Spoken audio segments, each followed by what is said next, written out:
Welcome to the Genius Factory. Enjoy the video. You start by enabling the radios.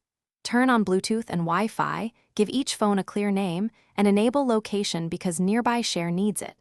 Make sure both devices are charged above 20% and unlocked so prompts appear.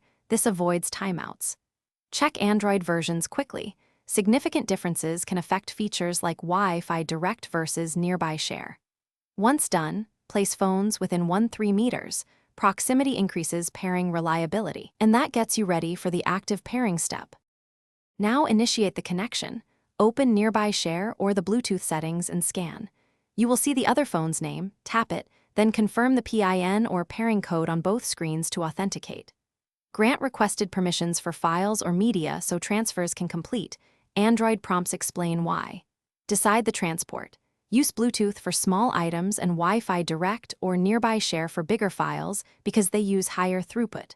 While transferring, watch progress bars and keep screens unlocked for reliability. Finish by confirming the transfer. Open a few files to verify integrity, then move items into the right folders or your gallery. When complete, turn off device visibility or unpair to reduce background discovery and revoke any temporary permissions you granted. If something goes wrong, common fixes include toggling airplane mode, restarting Bluetooth and Wi-Fi, or rebooting both phones. As a stronger step, reset network settings if pairing repeatedly fails. That clears stale profiles and usually solves persistent connection problems. Thanks for watching. If you found this helpful, don't forget to like and subscribe.